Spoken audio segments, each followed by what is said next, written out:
Bago ka pa man tumingin sa telepono o lumabas ng bahay, huminto ka muna sandali. May dahilan kung bakit ka muling nagising ngayon. Hindi aksidente ang bagong araw na ito. Ito'y regalo mula sa Diyos. Sabi sa awit 118:24, ito ang araw na ginawa ng Panginoon.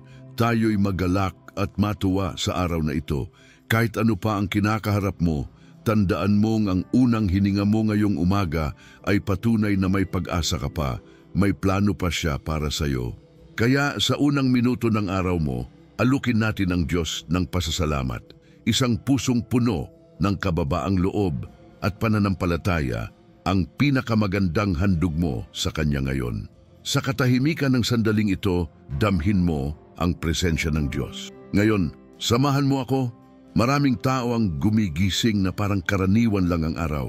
Pero ikaw, kaibigan, ngayong sandaling ito, nilapitan mo ang presensya ng Diyos. At alam mo kung anong nangyayari kapag inuuna natin siya. Binubuksan natin ang langit sa mga pangako niya. Sa bawat umaga na iniaalay mo sa Kanya, may pagpapalang hindi mo pa nakikita pero papalapit na sa iyo. Ang mismong paggising mo ay mensahe na mula sa Diyos. Anak, may layunin pa ako sa buhay mo. Hindi ka iniwan, hindi ka kinalimutan. Araw-araw may bagong habag.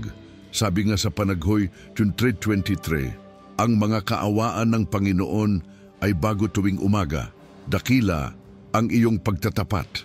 Kapag sinimulan mo ang araw mo sa Kanyang salita at presensya, ang puso mo ay nagiging matatag, ang isip mo ay lumilinaw, at ang kaluluwa mo ay napupuno ng kapayapaan.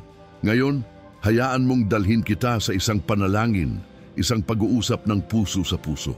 Hindi ito basta dasal, ito ay paghahandog ng buong pagkatao sa Diyos ngayong umaga. Isulat sa mga komento, salamat Panginoon sa panibagong araw. At huwag kalimutang pindutin ang subscribe para sama-sama tayong lumago sa presensya niya araw-araw. Narito ang isang malalim at taimtim na panalangin, buong puso para sa iyo ngayong umaga upang simulan natin ang araw sa kamay ng Panginoon. Taglay ang kapayapaan, pag-asa at tiwala. Huminga ka ng malalim. Hayaan mong ang hangin na nagbibigay buhay ay dumaloy sa loob mo at sa bawat paghingay maipadama mo na kasama mo ang Diyos. Ama namin sa langit, salamat po sa bagong araw na ito. Hindi ko ibinibigay ang aking pasasalamat nang basta-basta, inuukit ko ito sa puso ko. Dahil buhay ako, dahil gising ako, dahil narito ako ngayon sa iyong harapan. Salamat po sa iyong katapatan na hindi nauubos, sa iyong mga kahabagang bago tuwing umaga. Ang mga kaawaan ng Panginoon ay bago tuwing umaga. Dakila ang iyong pagtatapat. Panaghoy 3:23. Panginoon, tinataas ko ang mga kamay ko sa iyong pangalan, hindi dahil sa sarili kong lakas, kundi dahil sa iyong kapangyarihan. Ipinapahayag ko na ang araw na ito ay may kahulugan, may direksyon, may plano.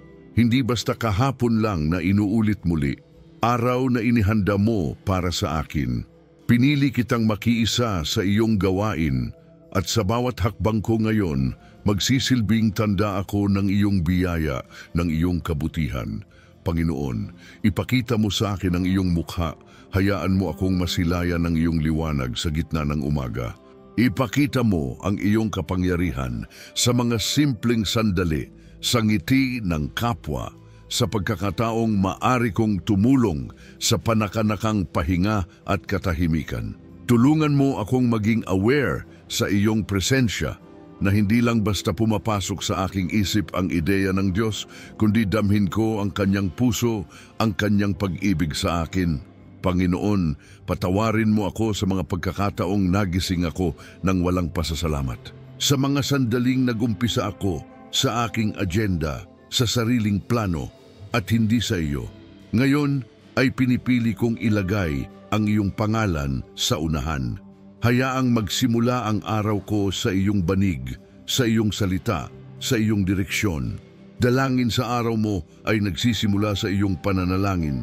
Humahantong ito sa iyong kapayapaan. Hinango. Tinutuloy ko ang aking isip sa iyong mga pangako. Anak ko, Kapag humingi ka, huwag kang matakot. Ako'y kasama mo. Hindi man ko nakikita ang buong larawan, kaya kong maniwala na ikaw ay gumaganap. Naniniwala ako na ang biyaya mo ay sumasaklaw sa akin. Ang pag-asa mo ay nagmumula sa hindi natitinag na pananampalataya. Ito na ang aking araw para sa pagbabago, ang araw na pinipiling tunay na sumunod sa iyong tinig. At sa bawat sandali, dadalhin ko ang iyong pangalan bilang ilaw sa dilim, bilang tapang sa aking kahinaan, bilang autoridad sa aking pangamba. Hindi ko hahayaang ang araw na ito ay dumaloy lang ng walang kabuluhan.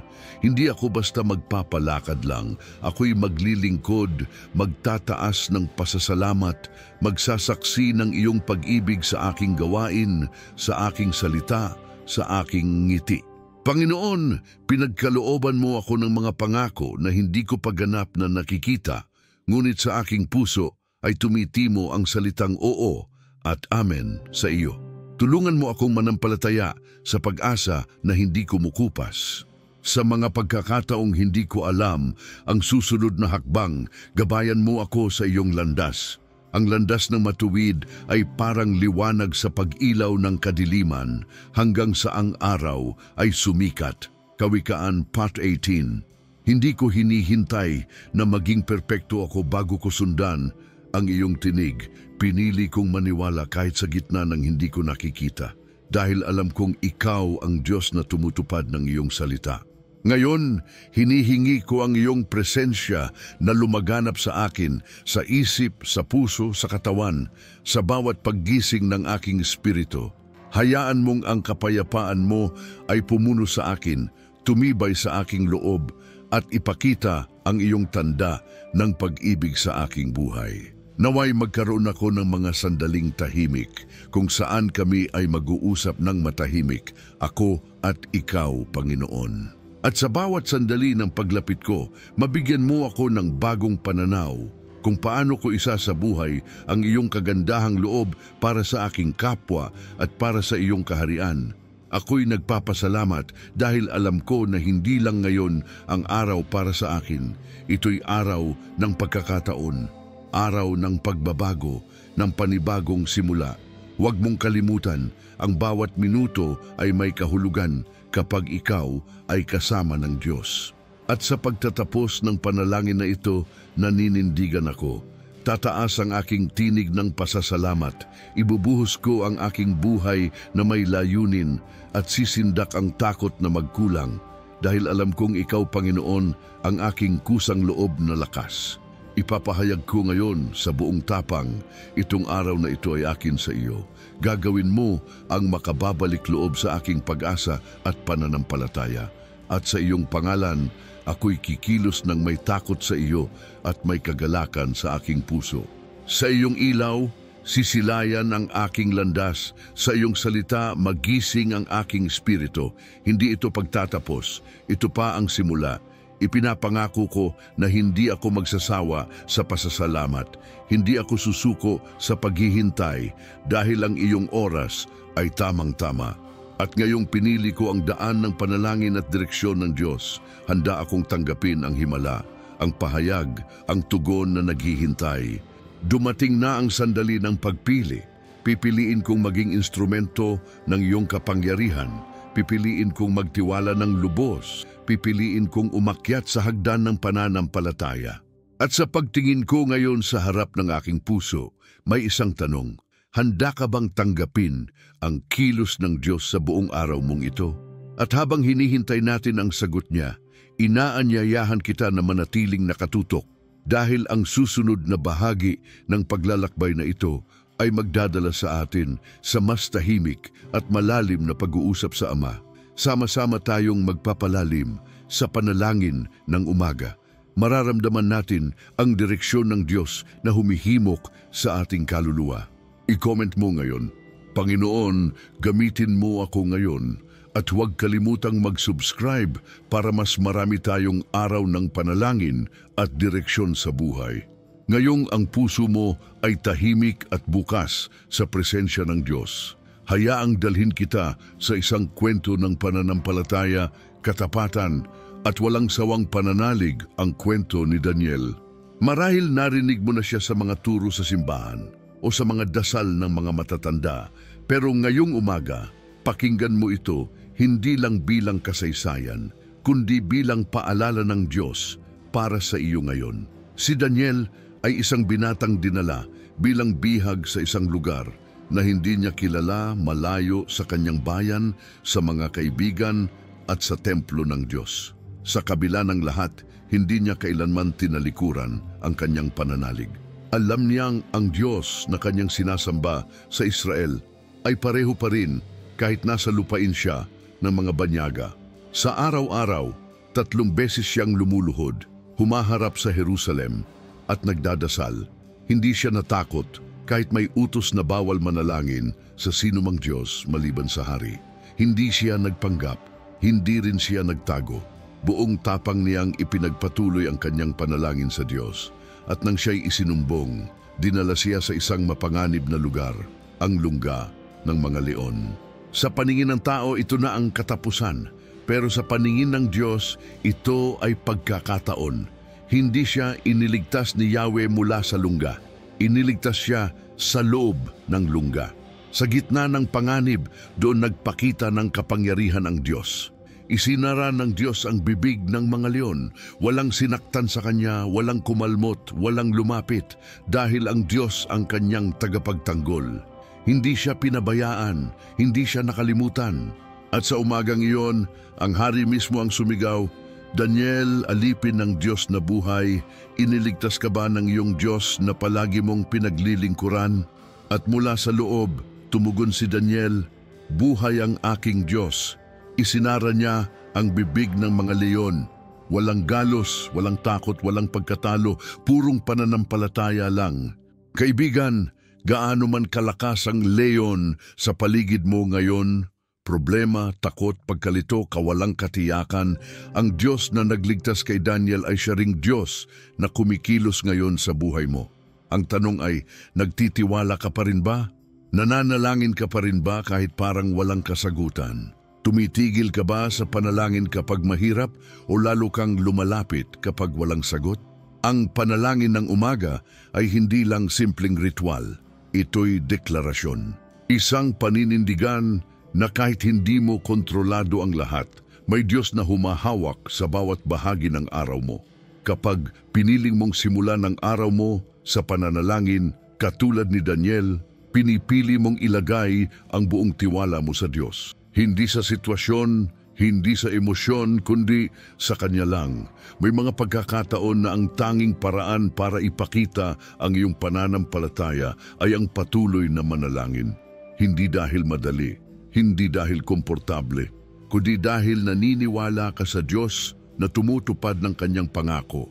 Isang dasal lang, isang salitang, "Panginoon, naniniwala ako," ay sapat na para mapalakas ang puso mo, mapayapa ang kalooban mo at magbigay ng liwanag sa isip mong pagod. Tingnan mo ang sarili mo ngayon. Nagising ka, may lakas ka, may hininga ka. Hindi ba't yun na ang simula ng isang bagong pag-asa? Hindi aksidente na naririnig mo ito ngayon. Ito ay paalala ng Diyos na hindi pa tapos ang kanyang kilos sa buhay mo. Kagaya ni Daniel, huwag kang bibitaw. Magpatuloy ka sa pananalangin, magpatuloy ka sa pagiging tapat. Ang Diyos ang bahala sa mga leon sa paligid mo. At sa oras na ito, habang ang mundo ay abala, pinili mong huminto, makinig at magdasal. Iyan ay tanda ng pananampalataya. Hindi lahat ay pinipiling lumapit sa Diyos sa unang sandali ng araw. Pero ikaw, ginawa mo iyon. Kaya huwag mong isipin na maliit ang ginagawa mo. Sa mata ng Diyos, mahalaga ito, sagrado, makapangyarihan. Sa susunod na bahagi ng ating paglalakbay, hahayaan nating lumalim pa ang pagkaunawa mo sa kabutihan ng Diyos. Dahil ang pananampalataya mo ngayon ay pinto para sa isang bagong antas ng relasyon mo sa Kanya. At habang naghihintay ka sa Kanyang kasagutan, magpatuloy ka lang. Magpatuloy sa panalangin, magpatuloy sa pasasalamat, magpatuloy sa pagtitiwala. Ngayon, isulat mo sa comments, walang imposible sa Diyos, dahil totoo iyan. At kung mayroon kang panalangin o hiling, ilagay mo rin. Ipagdarasal ka namin.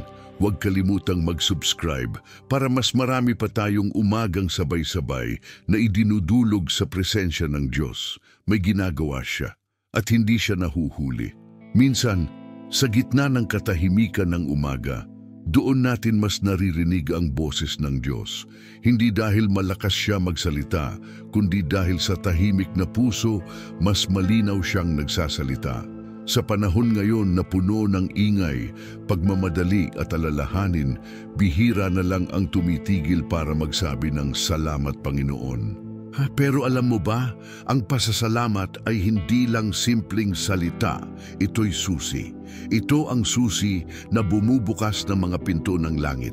Kapag natutunan mong magsimulang magpasalamat, bago mo pa matanggap ang hinihingi mo, ipinapakita mo sa Diyos na nagtitiwala ka sa Kanya ng buong buo. May kapangyarihan ang isang pusong mapagpasalamat. Sabi sa 1 Thessalonica 5:18, magpasalamat kayo sa lahat ng bagay, sapagkat ito ang kalooban ng Diyos para sa inyo kay Kristo Jesus. Lahat ng bagay, hindi lang sa mga magagandang pangyayari, kundi pati na rin sa mga sandaling parang walang nangyayari. Iyon ang tunay na pananampalataya. Ang magpasalamat kahit wala pang sagot. Ang magpasalamat kahit may sakit pa. Ang magpasalamat kahit may luha pa. Dahil ang tunay na nananampalataya ay hindi naghihintay ng resulta bago maniwala. Naniniwala kahit wala pang resulta. Ang totoo, maraming tao ang nalilimutan ito. Kapag may pangangailangan, mabilis tayong lumapit sa Diyos. Pero kapag natanggap na ang sagot, minsan nakakalimutan nating bumalik para magpasalamat. Para tayong siyam sa 10 kitungin na pinagaling ni Jesus. Nung gumaling sila, umalis sila agad. Isa lang ang bumalik para magpasalamat. At anong sabi ni Jesus? Hindi ba't 10 ang pinagaling? Nasaan ang siyam? Tanging ang isang nagbalik na may pusong nagpapasalamat ang nakatanggap ng mas malalim na pagpapala, ang pagpapalang espiritual. Ngayon, tanungin mo ang sarili mo, isa ka ba sa siyam o ikaw ang ika-10? Marunong ka bang bumalik sa presensya ng Diyos hindi lang para humingi, kundi para magpasalamat? Ang taong laging nagpapasalamat ay laging may dahilan para muling ngumiti. Dahil ang puso niyang marunong kumilala sa kabutihan ng Diyos ay pusong puno ng pag-asa. Kahit anong mangyari, alam niyang may ginagawa ang Diyos sa likod ng lahat. Ang pasasalamat ay hindi palatandaan ng sitwasyon, kundi palatandaan ng pananalig. Bakit ba mahalaga ito sa panalangin ng umaga? Dahil sa umaga, doon nagsisimula ang tono ng buong araw. Kung sisimulan mo ang araw mo sa reklamo, kabiguan o pag-aalala, madadala mo iyon buong maghapon. Pero kapag sinimulan mo ito sa pasasalamat, kahit hindi pa perpekto ang lahat, kahit may iniisip ka pa, kahit may kulang pa, ang puso mo ay umaakma sa ritmo ng langit. At sa ritmo ng langit, may kapayapaan, may direksyon, may kasiguraduhan. Hindi mo kailangan hawakan ng lahat. Kailangan mo lang iabot ang puso mong nagpapasalamat at hayaang ang Diyos ang gumawa ng higit pa. Pasalamatan mo ang Diyos, hindi dahil perpekto ang buhay, kundi dahil perpekto ang kanyang plano. Pasalamatan mo siya hindi dahil naabot mo na ang lahat ng pangarap mo, kundi dahil alam mong kasama mo siya sa bawat hakbang. Pasalamatan mo siya hindi dahil naiintindihan mo na ang lahat ng nangyayari, kundi dahil nagtitiwala kang may dahilan siya sa lahat. Ang Diyos ay tumutugon sa puso ng taong may pasasalamat. Bago ka pa man humingi, kilalanan niya ang pangangailangan mo. Bago ka pa man lumuhod, nakikita na niya ang laman ng puso mo.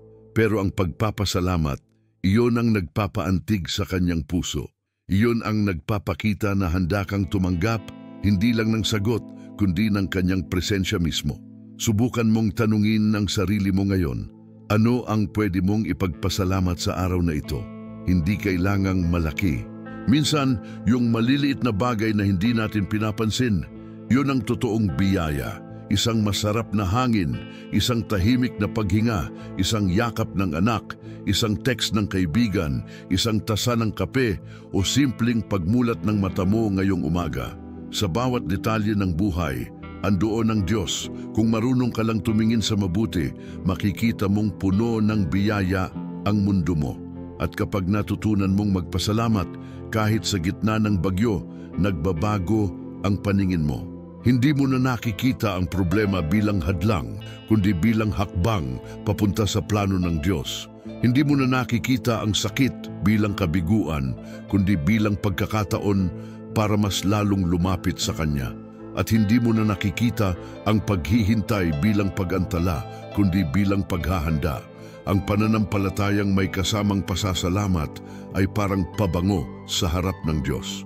Isa itong alay, isa itong pagsamba, isa itong pahayag ng tiwala. Sabi sa Filipos 6:3-7, huwag kayong mabalisa sa anumang bagay, kundi sa lahat ng bagay, sa pamamagitan ng panalangin at pagsusumamo na may pasasalamat, ay ipabatid ninyo ang inyong mga kahilingan sa Diyos. At ang kapayapaan ng Diyos na hindi kayang unawain ay mag-iingat ng inyong mga puso at isipan kay Kristo Jesus. Kapag natutunan mong isama ang pasasalamat sa panalangin mo, dumadating ang kapayapaan. Hindi mo man makuha agad ang sagot, pero naroon ang katiyakang ang Diyos ay gumagawa. Nariyan siya kasama mo. Kumilos ka sa araw na ito na may pasasalamat, huminga ng malalim at sabihin sa sarili mo, salamat Panginoon dahil kasama kita. Dahil ang taong marunong magpasalamat ay laging handang tumanggap ng bago. Ngayon, habang tuloy-tuloy kang lumalapit sa Diyos, hayaan mong ang puso mong ito na puno ng pasasalamat ay mapuno rin ng kapayapaan.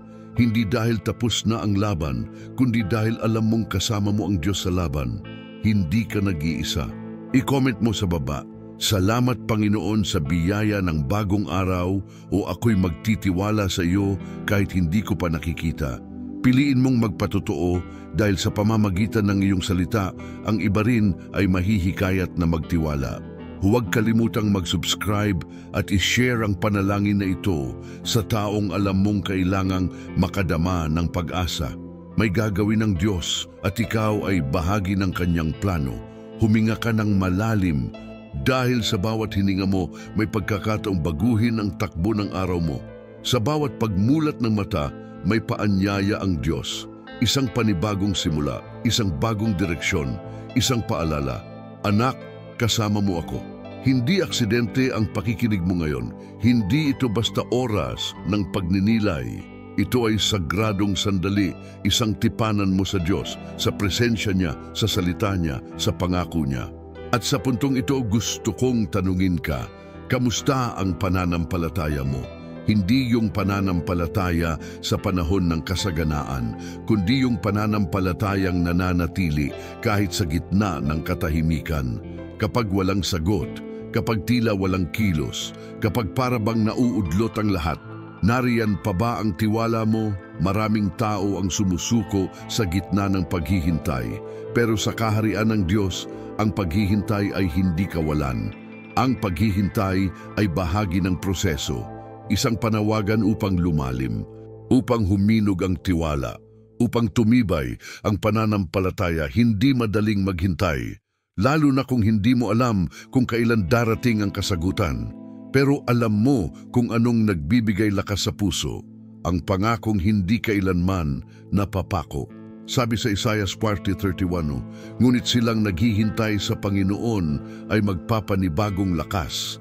Sila'y lilipad na parang agila, sila'y tatakbo at hindi mapapagod, sila'y lalakad at hindi manghihina. Ito ang pangako ng Diyos sa iyo. Hindi ka niya pababayaan sa paghihintay mo, hindi ka niya iiwan sa gitna ng pananabik. Alam niya kung gaano kahalaga ang panalangin mong binigkas mo sa umagang ito. Alam niya ang bawat butil ng luha, ang bawat buntong hininga, ang bawat Panginoon, naririnig mo ba ako? Naririnig ka niya. Nakikita ka niya. Ang pananampalataya mo ay hindi walang saysay.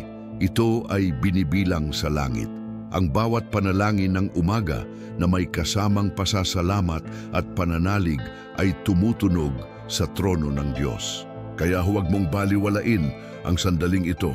Habang nakikinig ka, baka ito na mismo ang sinasagot niya. Hindi sa paraan na inaasahan mo, pero sa paraang mas angkop, mas eksakto, mas sagrado. Minsan, hindi sagot ang ibinibigay niya, kundi direksyon. Minsan, hindi pangyayari, kundi kapayapaan. At sa gitna ng lahat, tinitiyak niya, "Anak, gumagawa ako. Hindi ka nag-iisa. Buksan mo ang puso mo. Pakiramdaman mo ang katahimikan. Sa katahimikan na iyan, may sinasabi ang Diyos." Hindi sigaw, hindi kaguluhan, kundi bulong ng kanyang espiritu. Tumahimik ka at kilalanin mong ako ang Diyos. Isang paanyaya sa pagtitiwala, isang panawagan sa pananampalatayang totoo. Piliin mong sumagot sa paanyayang iyan, hindi bukas, hindi mamaya, kundi ngayon, dahil bawat araw ay pagkakataon para yakapin mo ang Diyos ng mas totoo, mas malalim, mas totoo. Kapag pinili mong maniwala sa gitna ng kawalan, doon ka pinakamalapit sa puso ng Diyos. Hindi mo kailangang malakas para makalapit sa Kanya.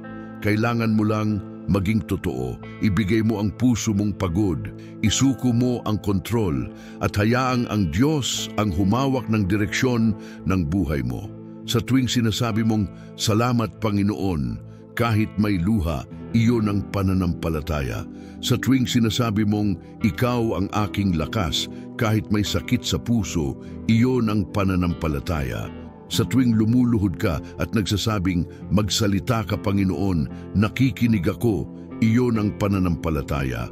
Ang pananampalataya ay hindi damdamin. Hindi ito nakabase sa kung ano ang nangyayari. Ito ay desisyon, isang matibay na pagpili na magtiwala sa Diyos kahit hindi mo pa nakikita ang resulta. Ang pananampalataya ay pagsigaw ng, "O Panginoon," kahit wala pa sa kamay mo ang sagot. At ang Diyos, kapag nakakita ng pusong ganito, hindi siya tumatalikod. Kumilos siya, gumagawa siya. Hindi sa takbo ng oras ng tao, kundi sa kanyang perpektong panahon. At kapag dumating ang araw na iyon, iyong tamang panahon ng Diyos, maiintindihan mong bawat paghihintay ay may dahilan. Bawat luha ay may saysay. Bawat panalangin ng umaga ay may itinanim na himala. Patuloy ka lang. Huwag kang bibitaw. Tuloy mo lang ang paglapit sa Diyos tuwing umaga. Patuloy mong piliin ang direksyon niya kaysa sa direksyon ng mundo. Patuloy mong piliin ang panalangin kaysa sa pag-aalala. Patuloy mong piliin ang pananampalataya kaysa sa takot. Dahil malapit na. Malapit mo nang makita ang sagot. Malapit mo nang maranasan ang kilos ng Diyos. At kapag dumating iyon, hindi mo na kailangang magtaka. Dahil alam mong nagsimula ito sa isang simpleng dasal, isang pusong nanalig, isang pananalig na piniling magtiwala. I-comment mo ngayon, "Panginoon, nagtitiwala ako sa iyo kahit wala pa akong nakikita." O kung nais mong ilagay ang pangalan ng taong ipinagdarasal mo, ilagay mo rin. Sama-sama tayong mananalangin. Huwag mong kalimutang mag-subscribe at i-share ang panalangin na ito. May isa pang malalim na mensahe ang Diyos para sa iyo. At malapit mo na itong marinig. Humihinga ka ng malalim.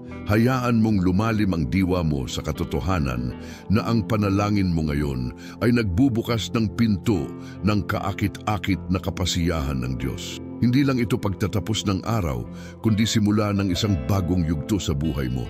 Isang panalangin ng umaga na sinimulan ng pusong nagpapasalamat at nananampalataya. Tinawag ka niya hindi para manood lang sa gilid, kundi para lumahok, para maging bahagi ng makapangyarihang paglakad kasama siya. Ngayong sandali, hinahawakan mo ang mga pangako niya. Hindi ito mga pangakong gawa-gawa lang, kundi mga salita na ipinihiwatig niya sa iyo mismo, sa puso mo. Ang direksyon ng Diyos ay hindi lang teorya, ito ay aktwal na tinatawag-tawag sa buhay mo ngayon.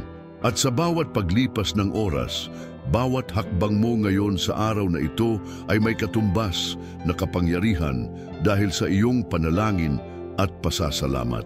Ang impluwensiya ng iyong tiwala ay umaabot sa langit at bumabalik sa lupa, nagbibigay ng liwanag sa kadiliman, pag-asa sa gitna ng kawalang tiyak at sigla sa puso ng taong nanghihina. Nais kong itanong sa iyo ngayon, handa ka bang tanggapin ang sagot hindi lang bilang ideya, kundi bilang aksyon? Handa ka bang kumilos sa pananampalataya sapagkat ang Diyos ay hindi lamang nagpapatulong, Siya ay gumigising ng bago sa bawat buhay na sumuko, sa bawat puso na nagsabi, Panginoon, gamitin mo ako ngayon.